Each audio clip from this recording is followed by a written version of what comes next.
सुपटिपन्नो भगवतो सावकसङ्गो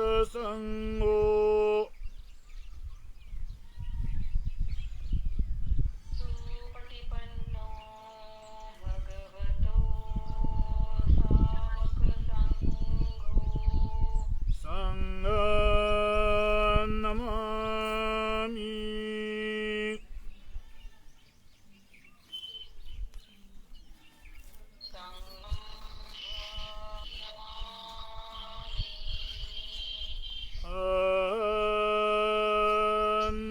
वन्दामि सर्वदा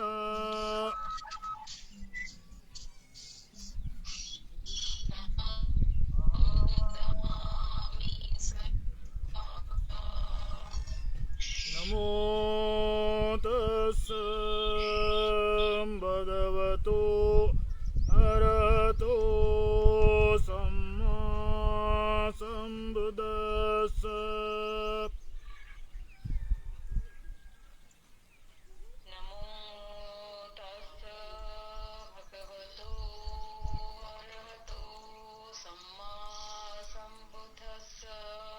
नमो तस्स भगवतो अरहतो सम्मा सम्बुद्दस्स।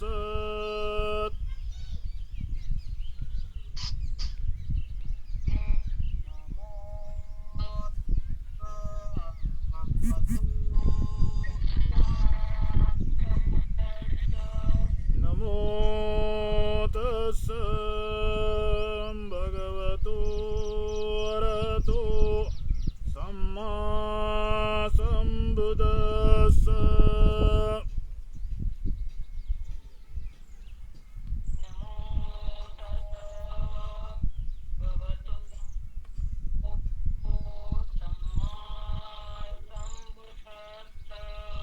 बुद्धं शरणं गच्छामि।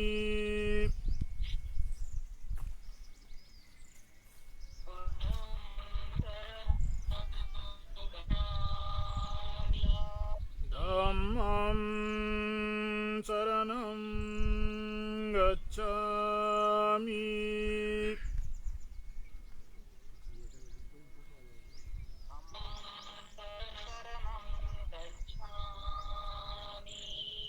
संघं शरणं गच्छामि।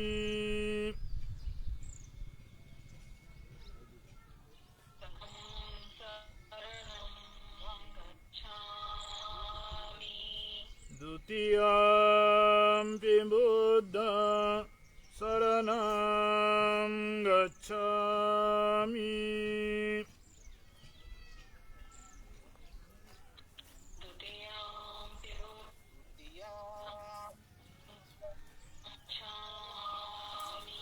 द्वितीयम्पि धम्मं शरणं गच्छामि।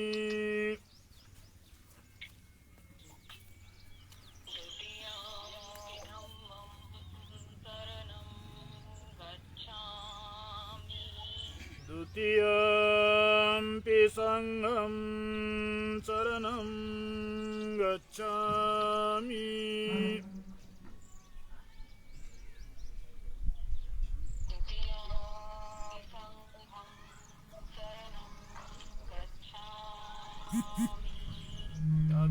तृतीयम्पि बुद्धं शरणं गच्छामि।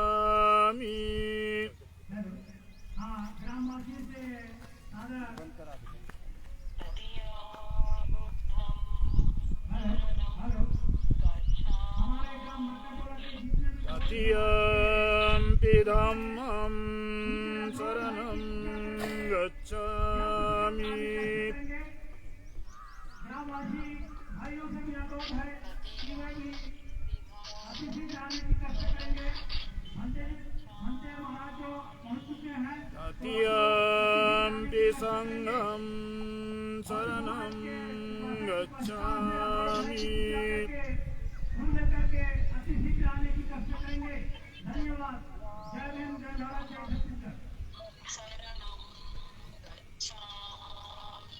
पानातिपाता वीरमणि सिक्खापदं समादियामि।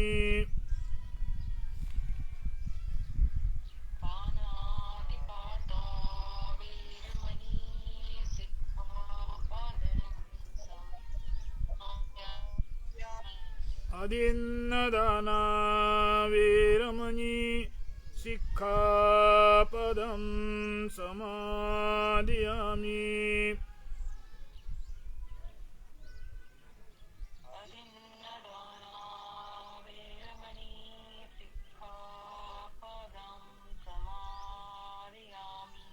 कामेषु मिच्छाचारा वीरमणि सिक्खापदं समादियामि।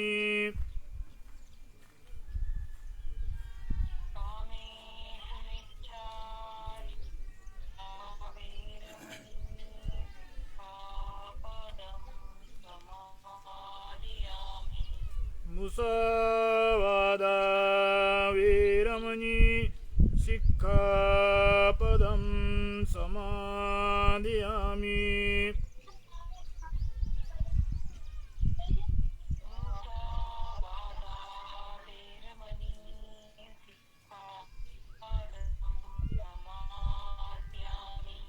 सुरामेरयमज्जपमादटाना वीरमणि सिक्खापदं समादियामि।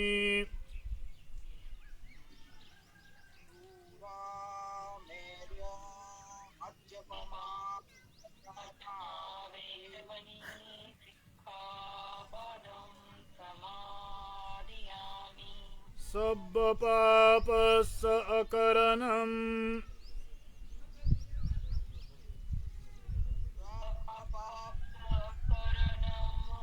कुशलस्य उपसम्पदा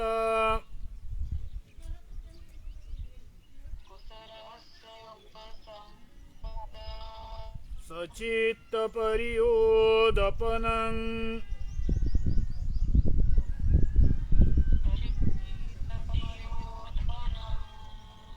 एतं बुद्धानुशासनम्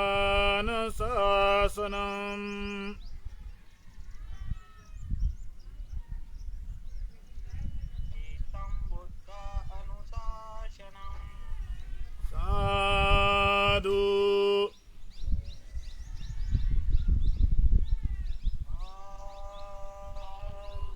साधु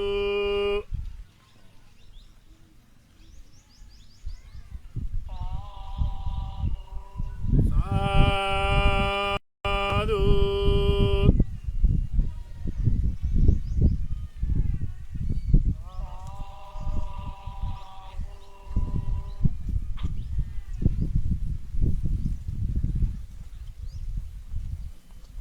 जैसा कि आप सभी को ज्ञात है कि आज का हमारा 36वां धम्मवर्ग है और हर इस धम्मवर्ग में पूज्य आचार्य जी हमें धम्मवर्ग प्रदान करते हैं।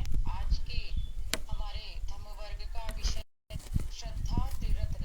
मैं पूज्य आचार्य जी से अनुरोध करती हूँ कि वे हम सभी उपासक उपासिकाओं को आज का यह धम्म प्रवचन प्रदान करेंगे।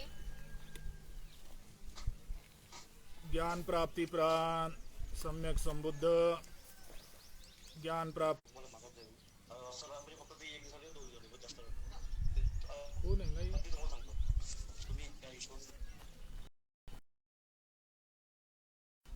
म्यूट करने को भाई किसी का आवाज आ रहा है? मराठी है तो भैया म्यूट कर दिया मैंने उनकी आवाज। हाँ ठीक है। आज हमारा ये 36वां है। आज मैं राजनांदगांव से दक्षिण में करीब मरकाटोला ये गांव में आया हूँ। 4-5 दिन से हमारा मध्य प्रदेश छत्तीसगढ़ का प्रवचन का दौरा चालू है, प्रचार का दौरा चालू है। आज इस भिक्षु को पहली बार देख रहे हैं। इस अनजान गांव में आने का कारण ये है कि डोंगरगढ़ कल्याणपुर के रहवासी सत्यपाल जी खोबरागड़े, इन्होंने एक संकल्प किया कि वो पेशा से एडवोकेट है, वकील है। जो एक भिक्षु करता है उस तक राजनांदगांव से 80 किलो, उसकी हालत आप समझ सकते हैं। आने जाने को बड़ी कठिन है। आर्थिक, लेकिन गांववासी की जो धम्म के प्रति, बाबा साहब के प्रति श्रद्धा जो है, वो श्रद्धा शहरी लोगों के अंदर में जितनी बुद्ध धम्म के प्रति या जितना की निर्मित, इमारत की निर्मित तो की, लेकिन वो इमारत में बिहार के आंगन में तथागत का पुतला है, ना बाबा साहब का पुतला है। तो गांव वासियों ने विनती किया कि आपके माध्यम से हमारे गांव में तथागत की प्रतिमा की निर्मित हो, तुम्हारा एक श्रद्धा स्थल बन जाएगा। सत्यपाल जी ने उस गांव वासियों की भावना को समझा, गांव वासियों की इच्छा को स्वीकार किया और उन्होंने अकेले के दान राशि से इस मलकाटोला में तथागत के प्रतिमा को दान देने का निश्चय किया। जब मलकाटोला के लोग, डोंगरगढ़ के बगल में कल्याणपुर करके गांव है, उस कल्याणपुर में वकील साहब को मिलने को आए थे, सत्यपाल जी को मिलने को आए थे। हमें भी बुलाया गया और इस मलकाटोला में किस तरह की प्रतिमा बनाए जाए, किस तरह का ओटा बनाया जाए, किस तरह जो सत्यपाल जी का जन्म स्थल है कल्याणपुर में वार्तालाप किया गया।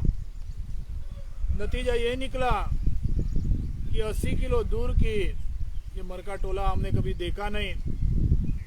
किस तरह की प्रतिमा निर्माण की जाए, किस तरह का ओटा निर्माण किया जाए, ये बेहतर होगा कि प्रत्यक्ष हम उस गांव में जाएं, उस गांव का हालत, उस गांव के परिस्थिति को अपने नज़र से देखें और फिर निश्चित किए कहाँ बैठाना है, ये तो निश्चय है, लेकिन किस तरह बैठाना चाहिए वो निश्चय करने के लिए आज हम यहाँ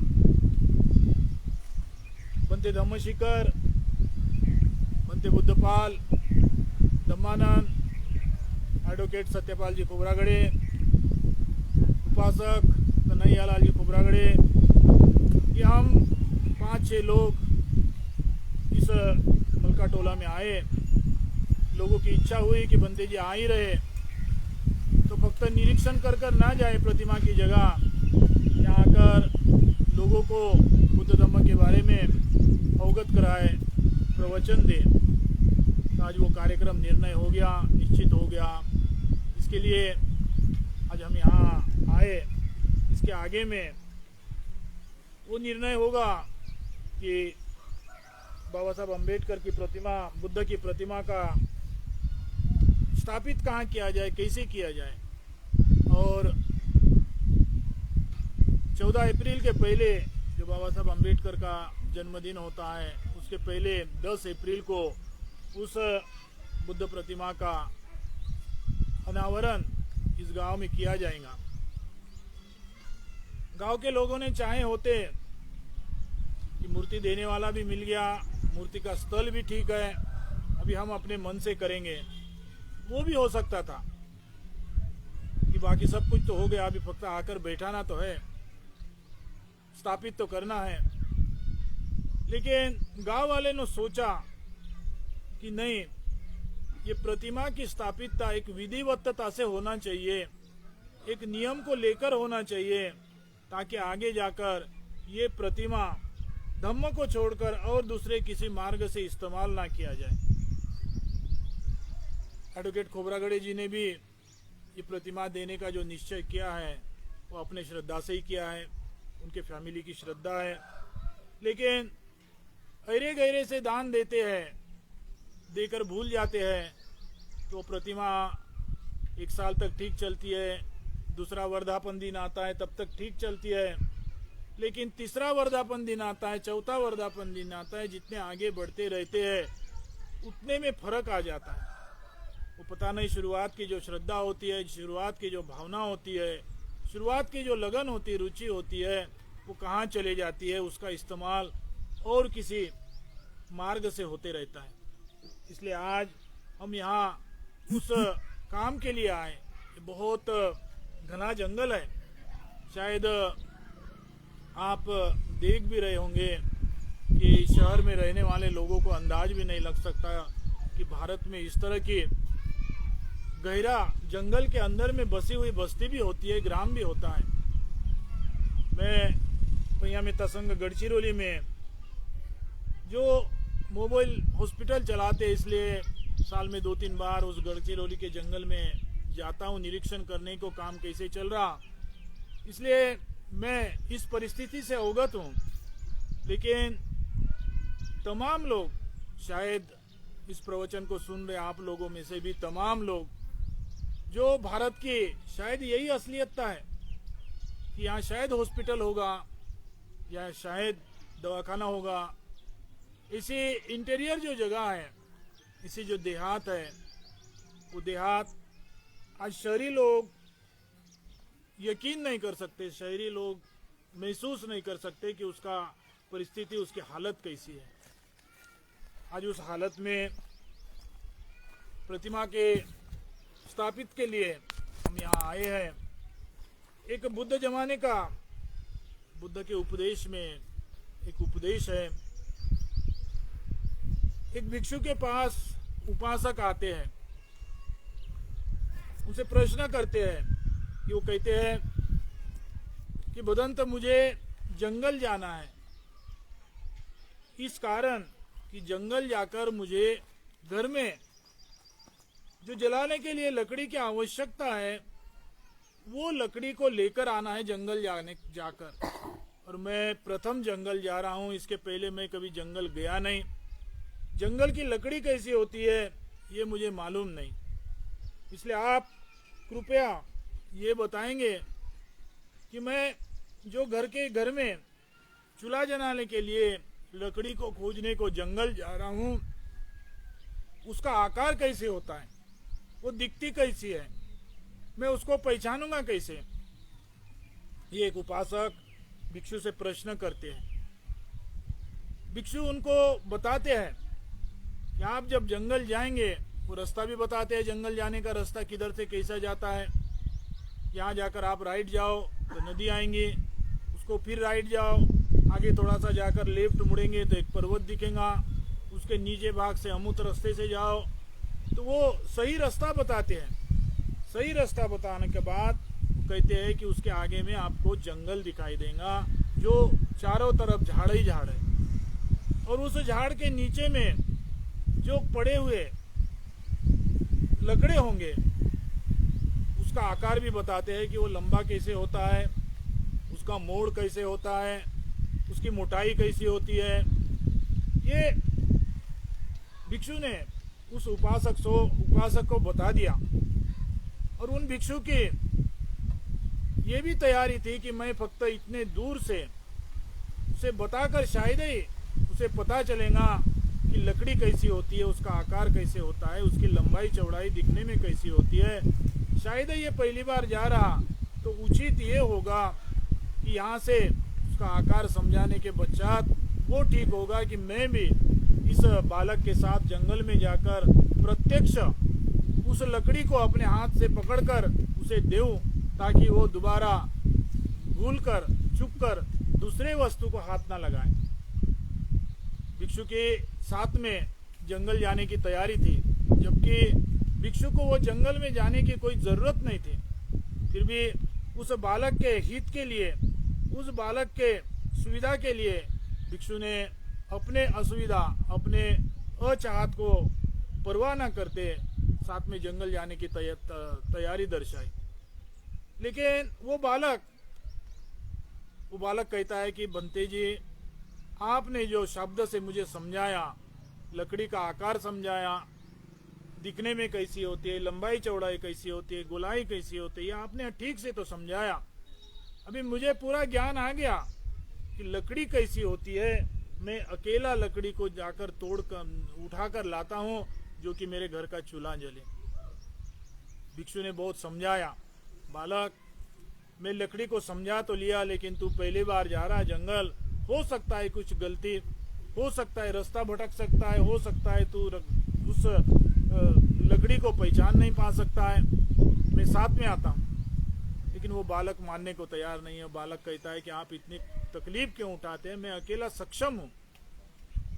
शब्द तो भिक्षु के तकलीफ का इस्तेमाल कर रहा है, लेकिन वो भिक्षु के सामने अपने आप को कम नहीं दिखाना चाहता, इसलिए कहता है कि मैं सक्षम हूँ, जबकि उसने आज तक कभी लकड़ी ये नाम की चीज को देखा नहीं, जो घर में जलाव के नाम से इस्तेमाल किया जाता, उस लकड़ी को कभी उस बालक ने देखा नहीं।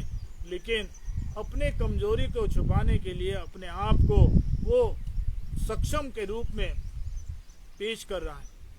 उसे दूसरे शब्द में हम कहेंगे तो उसने अपनी घमंडी दिखाया। भिक्षु ने समझा कर अभी उनको भी पता चला, इसके जीत के सामने मैं कुछ नहीं कर सकता, अभी इस बालक को उसके परिस्थिति में छोड़ देना चाहिए।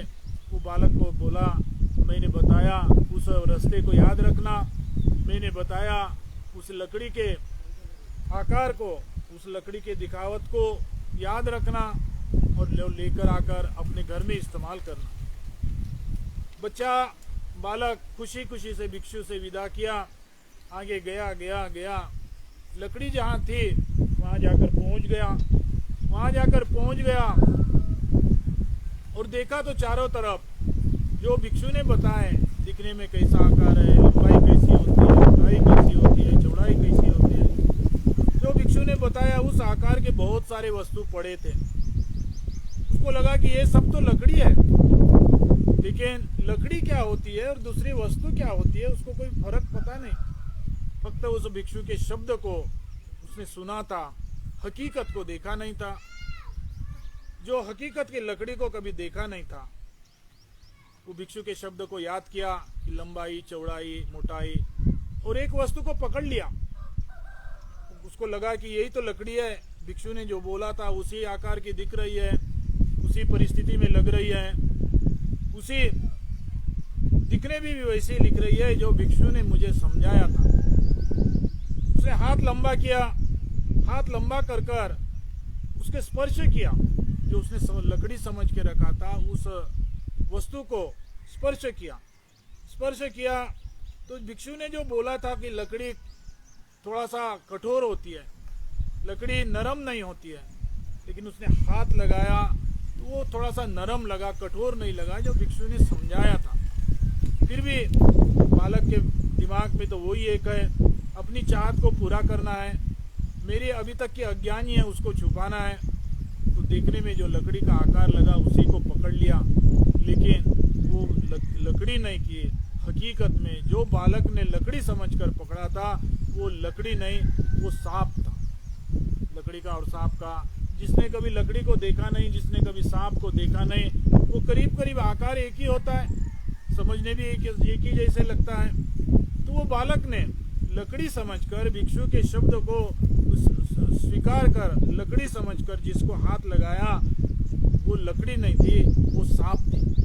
फिर फिर इस कहानी के आगे का भाग तो आप इमेज कर सकते हैं कि लकड़ी हुई रहती, वो लकड़ी वो बालक ने खुशी से अपने घर लेकर गया होता और घर का चूल्हा जलाया होता, लेकिन वो तो सांप निकला।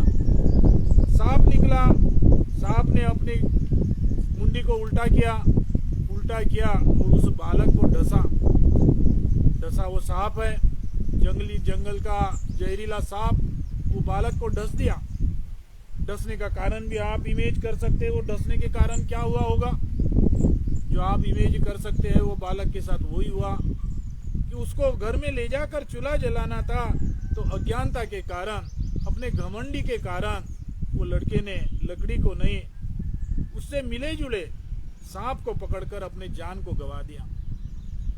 आज इस बस्ती में भी, ये मलका टोला में भी वही हो सकता था, और हमारे समाज में बहुत कुछ यही होता है कि किसी ने बोले हुए 2 शब्द को स्वीकार कर लेते हैं, वो आगे जाकर और भी कुछ बताने को तैयार है, लेकिन अपने अज्ञानता को छुपाने के लिए, अपने आप को महान दिखाने के लिए, अपने घमंडी को सामने लाने के लिए वो आगे के शब्दों को स्वीकार नहीं करता है।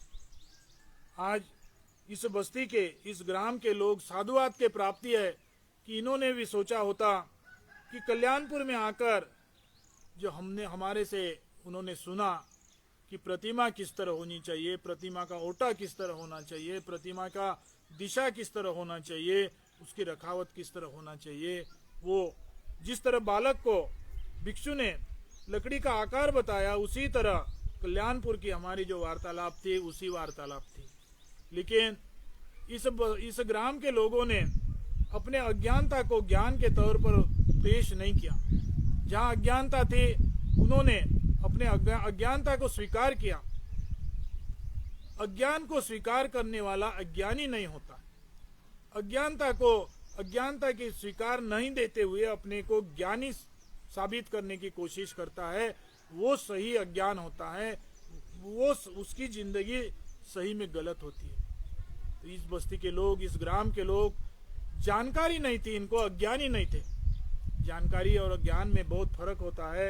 ये गांव के लोगों को प्रतिमा किस तरह स्थापित करनी चाहिए, ये इंफॉर्मेशन नहीं था, ये जानकारी नहीं थी। लेकिन ज्ञानी थे। ज्ञानी इसलिए थे कि वो कल्याणपुर में जो वार्तालाप के माध्यम से उन्होंने प्रतिमा को स्थापित करने का निश्चय नहीं किया। उन्होंने हमारे से आग्रह किया कि बंते जी आप प्रत्यक्ष आइए। जो भिक्षु बुद्ध धम्म के प्रचार के लिए हर जगह जाने को तैयार होता है, हर जगह भ्रमण करने को तैयार होता है, लेकिन वो बालक की जिद थी कि मैं अज्ञान तो नहीं हूँ, मेरे अंदर में जो घमंड है उसको मैं तोड़ नहीं सकता हूँ, आपके आने की जरूरत नहीं है। और उसी के कारण उसने अपना जीवन गंवा दिया। इस बस्ती के लोग वो ज्ञानी नहीं है, ये बस्ती के लोग, ये मलका टोला के लोग, ये ग्राम के लोग ज्ञानी थे। ज्ञानी होने के कारण उन्होंने आग्रह किया कि बंते जी आप प्रत्यक्ष हमारे यहाँ आइए और हमें किस तरह प्रतिमा को स्थापित करना है वो समझाइए, किस तरह प्रतिमा रखना चाहिए वो हमें समझाइए। तो उनके विनंती को स्वीकार कर हम आज इस ग्राम में, मलका टोला में आए। इसके आगे इस ग्राम में उस प्रतिमा का अनावरण जो 10 अप्रैल को होने जा रहा है, आज कहाँ स्थापित करेंगे, कैसे स्थापित करेंगे, उसका निश्चय किया जाएगा, हमारे निगरानी में निश्चित किया जाएगा और काम शुरुआत कर 10 अप्रैल को यहाँ मूर्ति का अनावरण किया जाएगा, प्रतिमा का अनावरण किया जाएगा। उसके बाद में वो निश्चित होएगा।